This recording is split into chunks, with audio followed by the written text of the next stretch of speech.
SnowRunner is the latest installment in the popular Spin Tires series, and it's an addictive off-roading game worth checking out. The game is available on PC, Xbox One and PS4, and you can get it by clicking the link in the description below. A huge thanks to Focus Home Interactive for sponsoring this video.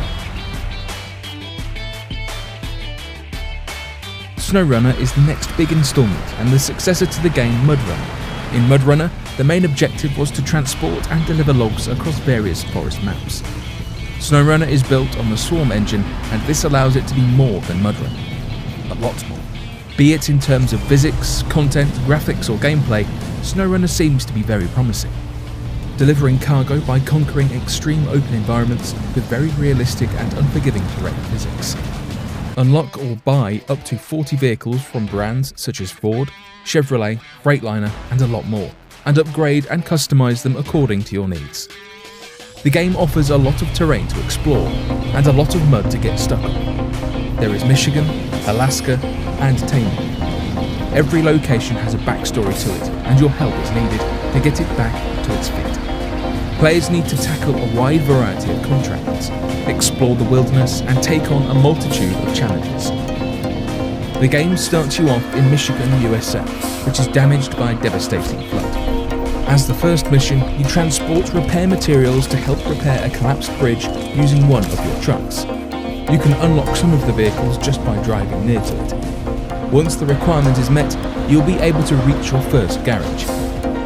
Each map will have a garage where you can store, buy, sell, customize or recover your vehicle whenever you get stuck. Speaking of getting stuck, there are a lot of ways to do that. Running out of fuel, damaging the vehicle, and the usual getting deep bogged in mud stuck. Every vehicle comes with a standard winch that could be used to pull yourself out of the mess.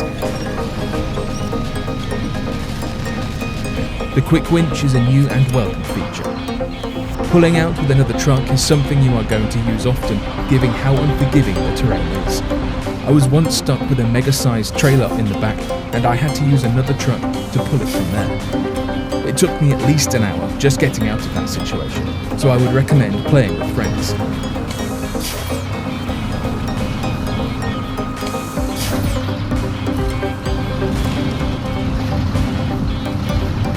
Use whatever you have with you to get unstuck. I even had situations where I had to use my crane to push back my truck, and it worked very well. So there are tons of solutions.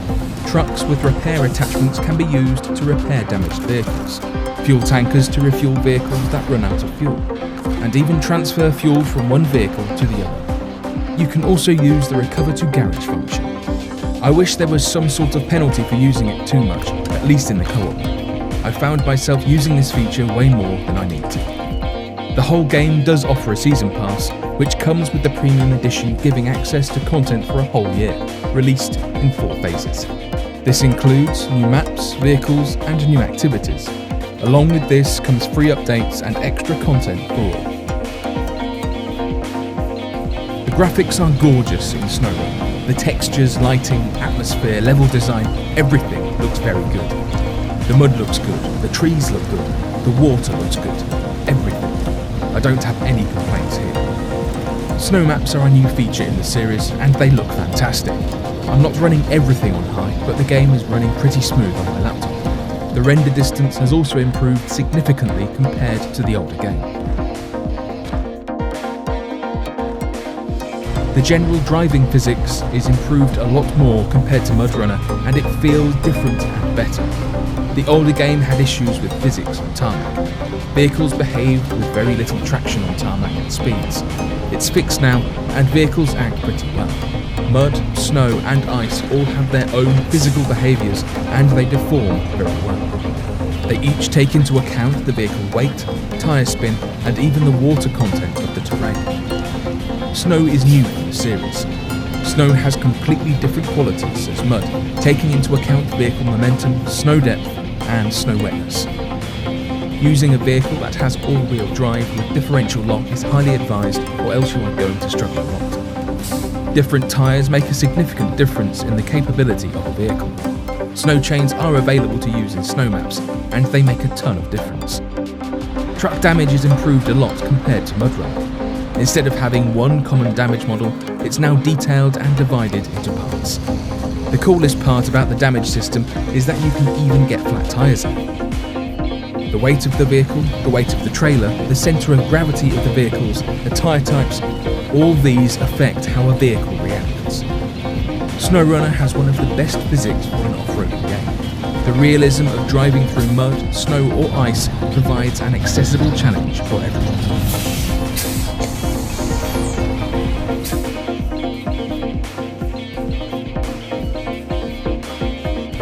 SnowRunner is about driving of all kinds. There are dozens of mission types for you to find and complete, like clearing rocks, assisted stranded vehicles, delivering extreme loads with unique challenges, and many more. There are in total 3 main locations, namely Michigan, Alaska, and Tamil, each with its own distinct setting, objectives, and challenges, consisting within the 11 new sandbox maps in total. Each of these maps are up to 4 times the size of MudRunner's map and are interconnected using a tunnel system. There will be missions in which players will need to travel across different maps to deliver cargo using these tunnels. The game offers a lot of gameplay. Playing alone could take hundreds of hours to finish a map, so it's best to play with friends. There are different contracts you can take to earn XP and cash. XP levels up your driver rank and in turn unlocks different modifications for your vehicle. Tasks are similar, but they are more like side missions. There are also contests that are basically timed side missions. They offer better rewards, better your performance. There is no order in which one should do the missions. Players have the freedom to do them in any way they like. Although I would recommend clearing the waypoints and block roads first so that the locations are easily accessible. Players also have the freedom to choose whichever route to take. Each route they take comes with its own challenges, and it is important to plan the route to find the best path to deliver your goods safely. Some upgrades lie in the map, and driving near them unlocks a certain upgrade for certain vehicles. Watchtowers are to be unlocked to reveal whatever lies underneath it. There could be missions, trailers, and even trucks. Driving next to a watchtower unlocks them. Scout vehicles are best for unlocking watchtowers and upgrades. They can be made capable by modifications like lifting the suspension, putting on some better off-road capable tyres, and an electronic winch, so that you can winch yourself out even if the vehicle is rolled over. Electronic winches are less powerful, but they do work with the engine turned off, so it's perfect for scout vehicles.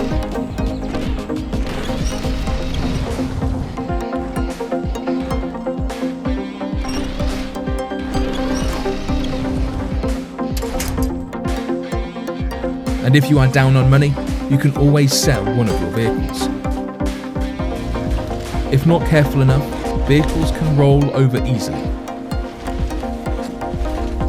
And you may even end up on a tree like I did.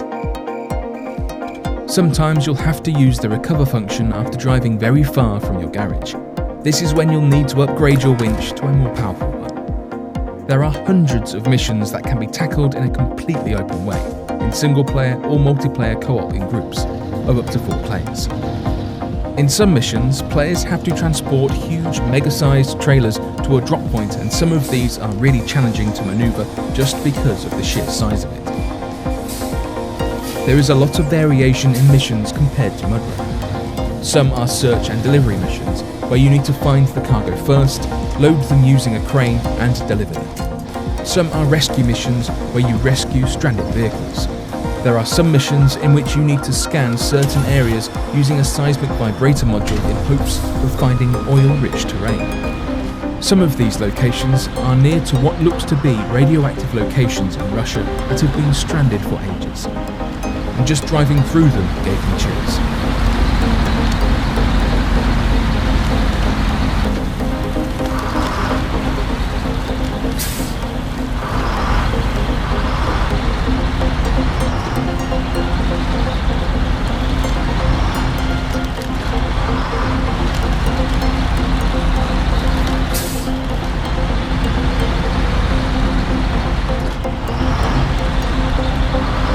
By delivering the supplies in certain missions, we can witness the progression of new buildings or bridges being built up in the hostile environment. The game does support wheels, and it's very fun to play with it. There is a cockpit camera available too, offering highly detailed interiors with working gauges, with each vehicle having a unique and realistic interior.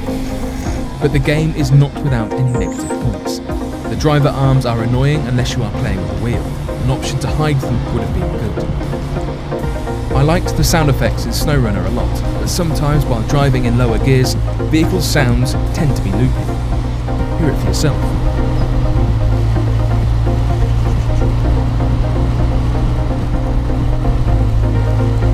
While loading cargo, there is an option for manual loading which can be done using a crane to gain some bonus points. Also, while unloading multiple cargoes, sometimes there is an order you deliver them, so watch out for it. I didn't realise it at first, but I wish the game had some sort of hint whenever you tried to deliver the wrong cargo first. But this is only something that players will encounter in the first few hours of gameplay, so it's fine. The game doesn't explain itself very well. Basic hints will show up, but I had to learn a lot by myself since I feel like the tutorial doesn't cover most of the necessary features. Some of the gameplay elements and missions were confusing with the limited information given.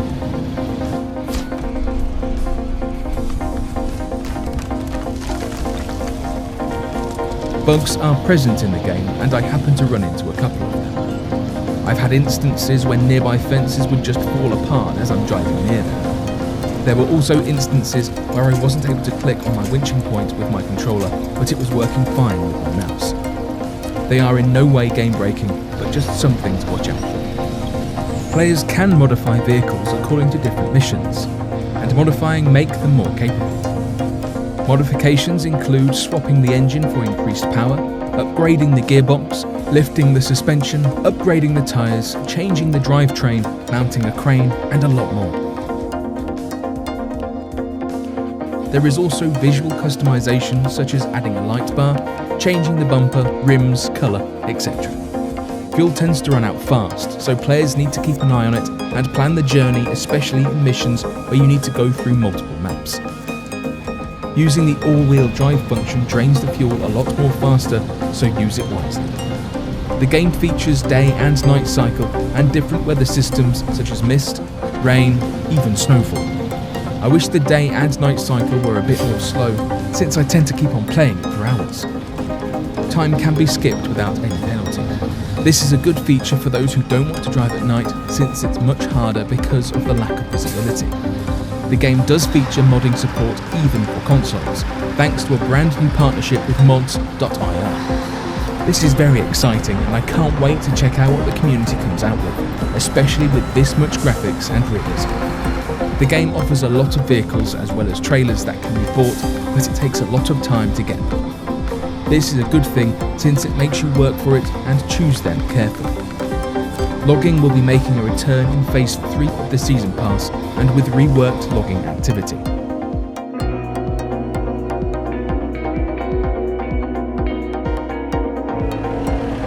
This is a game that makes you feel alone in the world. This, with the atmosphere, sound and music, you feel wonderfully immersed in the game exploring the wilderness. The game is currently only on the Epic Games Store and it's perfectly fine for most people. I've heard from many people not getting the game just because it's not on Steam, but I think it wouldn't be a wise decision to reject the game just for that reason, because once you start, it's unreal how addicting it is. I can see how people get frustrated and complain about getting underpowered vehicles at first, just because they are getting stuck all the time.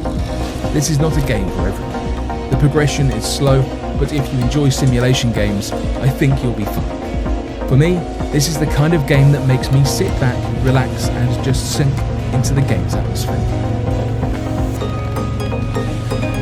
I was more than satisfied with just single player, and I've heard multiplayer works good, but unfortunately, I didn't get a chance to try it, so I can't tell you much about it. The game makes you feel stranded, working hard, delivering supplies for a country that's down, but you still feel hope in the end. It's a game that puts you at the edge of your seat going 5 miles per hour. The game world, the graphics, the physics, the sound, the music, everything makes it a wonderful experience to play this game.